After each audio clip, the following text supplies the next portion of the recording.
एक आप इसको कह सकते हैं नए सवेरा, एक अच्छा सोच के साथ जब हम आए हैं तो हम बिल का नाम को भी, नाम से तो आपत्ति नहीं होना चाहिए, नाम को हमने अच्छा नाम लेकर के आया है। अब ये नया बिल का नाम होगा, इस एक्ट का नाम हो जाएगा उम्मीद सर, उम्मीद नाम। अब उम्मीद से तो आपका कोई एतराज तो नहीं होना चाहिए। अब उम्मीद रखने का पीछे कारण है unified Waqf management empowerment efficiency and development. अब सर इसमें यूनिफाइड हम कहां से शुरू किया, पूरा जो व्यवस्था है उसको हमने यूनिफाई किया है। कलेक्टर का रोल से लेकर के सर्वे, रजिस्ट्रेशन, म्यूटेशन, इंक्रोचमेंट और जितना भी जो मैटर है उसको अब पारदर्शिता के साथ जब हमने यूनिफाइड एफर्ट डाला है to overcome the issues which were pending for such a long time, तो इसको हमने यूनिफाइड एफर्ट के साथ में आया है। और एम्पावरमेंट का जब बात होते हैं तो डाइवर्स सोशल ग्रुप जिसको मैंने जिक्र किया है, चाहे वो सुन्नी हो, चाहे शिया हो, चाहे वो आगा खानीस हो, पसमानदा मुस्लिम हो, बैकवर्ड मुस्लिम्स का कोई भी डेफिनेशन में आप देख लीजिए, वुमेन हो और बाकी कोई भी हो, हम चाहते हैं कि सबको डिसीजन मेकिंग का बॉडी में जगह मिलना चाहिए, इसलिए सबको एम्पावरमेंट कर रहे हैं। एफिशिएंसी को हम इंक्रीज करने के लिए टेक्नोलॉजी का इस्तेमाल करने का भरपूर इसमें प्रावधान किया गया है।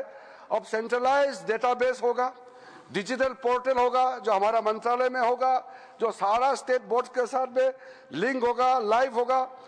वक्फ प्रॉपर्टी का कंटिन्यूसली रजिस्ट्रेशन, ट्रैकिंग, कंप्लायंस, पूरा मैनुअल अगर गड़बड़ होता है उसका भी ट्रैकिंग करने के लिए, ब्यूरोक्रेटिक डिले हो रहा है, किसके टेबल में डिले हो रहा है उसका भी जांच करने के लिए पूरा व्यवस्था करके हमने एफिशिएंसी को टारगेट दिया है। और आखिर में डेवलपमेंट, जो मैंने आपको बताया कितना करोड़ हम इनकम जनरेट कर सकते हैं, इसलिए जो development of the work property को मैं बहुत महत्वपूर्ण मानता हूं। मैंने कल भी इस बात को बताया है कि दुनिया का सबसे ज्यादा वर्क प्रॉपर्टी हिंदुस्तान में है। और कई लोगों ने कहा कि डिफेंस, रेलवेज के बाद तीसरा डेटा बैंक देखा जाएगा तो वर्क प्रॉपर्टी, जो लैंड प्रॉपर्टी जो है वक्फ बोर्ड के पास है। मैं उसको थोड़ा संशोधित करके बताना चाहता हूं, ये तीसरा नहीं है, दुनिया का सबसे ज्यादा लैंड प्रॉपर्टी नंबर 1 वक्फ बोर्ड के पास है हिंदुस्तान में, ये थर्ड नहीं है। क्योंकि डिफेंस और रेलवे को आप प्राइवेट प्रॉपर्टी के हिसाब से आप इसको गिनती नहीं कर सकता है, ये देश का प्रॉपर्टी है।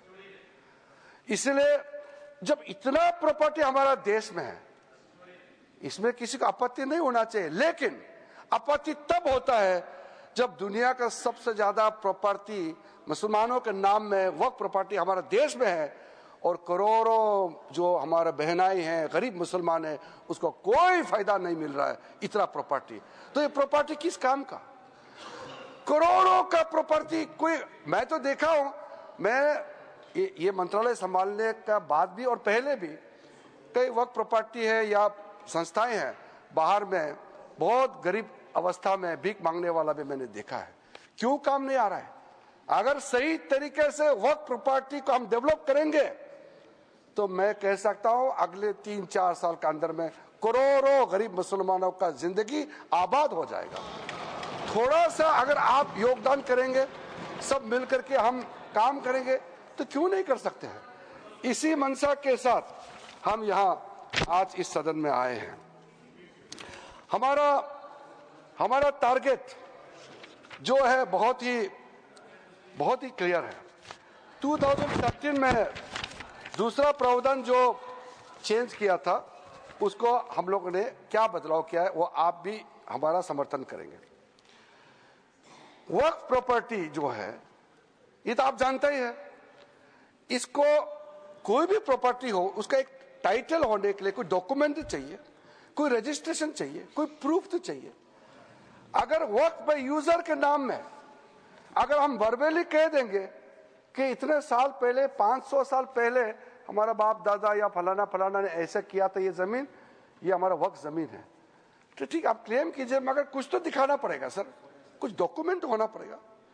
तो वक्फ बाय यूजर ये जो हमने ऐसे आप आर्बिट्ररी नहीं कर सकता है। साथ साथ सेक्शन 40 में वक्फ बोर्ड किसी भी जमीन को अगर क्लेम करता है तो सीधा सीधा वक्फ बोर्ड डिक्लेयर किया जाता था, उसको हमने हटा दिया है। ये बहुत जरूरी था। अदरवाइज इसके बाद अगर आप 2013 में कितना वक्फ प्रॉपर्टी था, आज 2025 में कितना वक्फ प्रॉपर्टी का संख्या में जंप हो गया, तब आप पता चलेगा कि ये सेक्शन का कितना इसका दुरुपयोग किया गया है। लेकिन साथ साथ में हम लोग ने संरक्षण भी दिया है कि वक्फ बाय यूजर में जो वक्फ प्रॉपर्टी ऑलरेडी रजिस्टर्ड है, जो सेटल्ड केस है, हम उसको रेट्रोस्पेक्टिव जाकर के उसको हम छेड़छाड़ नहीं करेंगे। ये प्रोस्पेक्टिव इफेक्ट होगा। हाँ, अगर कोई डिस्प्यूटेड है, कोर्ट में पेंडिंग है, बातचीत चल रहा है, डिस्प्यूटेड है, तो जाहिर सी बात है सर कि कोर्ट का अधिकार को तो हम यहाँ खत्म नहीं कर सकता है।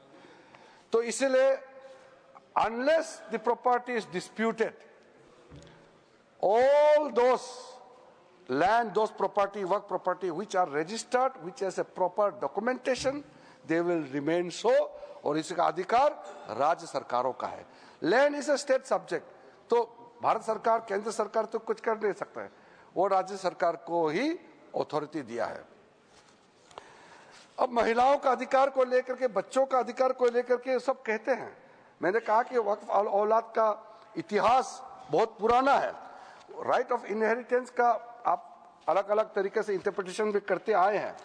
तो हमने ये सुनिश्चित किया है कि जो विडोज है, जो डिवोर्स वुमेन है, ऑर्फन है, जो यतीम बच्चे हैं, उनके लिए संरक्षण तो होना चाहिए। माननीय सभापति महोदय, तो हमने ये प्रावधान किया है कि जो प्रॉपर्टी मेरा है, अगर मैं एक मुसलमान हूं, मैं वक्फ क्रिएट करना चाहता हूं, लेकिन मैं उसी प्रॉपर्टी को ही वक्फ कर सकता हूं जो मेरा अधिकार है। साथ साथ उस प्रॉपर्टी में जो महिला का अधिकार है उसको मैं छेड़छाड़ नहीं कर सकता हूं। महिला का अधिकार को सुरक्षित रख करके ही मैं अपना मर्जी से मेरा जो अधिकार है उसको हम वक्फ क्रिएट कर सकता है, ताकि कोई महिला ऐसा ना हो कि परिवार में इतना प्रॉपर्टी है लेकिन उसको कोई उसका अधिकार ही ना हो। तो ये सुनिश्चित करना बहुत जरूरी है। इस 21वीं सदी में इतना प्रोग्रेसिव थिंकिंग तो सबको ही होगा। मैं आपको नहीं कह रहा हूं कि आपका ऐसा सोच नहीं है, हम लोग सब एक समानता सोच के साथ आगे बढ़ रहे हैं।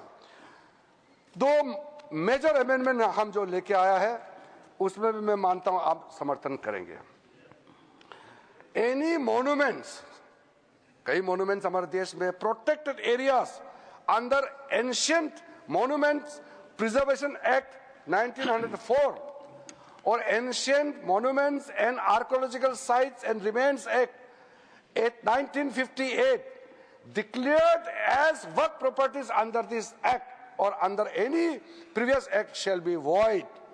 कोई हमारा आर्कियोलॉजिकल साइट जो हमारा राष्ट्र का प्रॉपर्टी है, इसको आप छेड़खानी नहीं कर सकता है। दूसरा, हमारा देश में करोड़ों आदिवासी शेड्यूल्ड ट्राइब्स, हम लोग सब मानते हैं कि इंडिजिनियस जो शेड्यूल्ड ट्राइब होते हैं उसका संरक्षण होना चाहिए।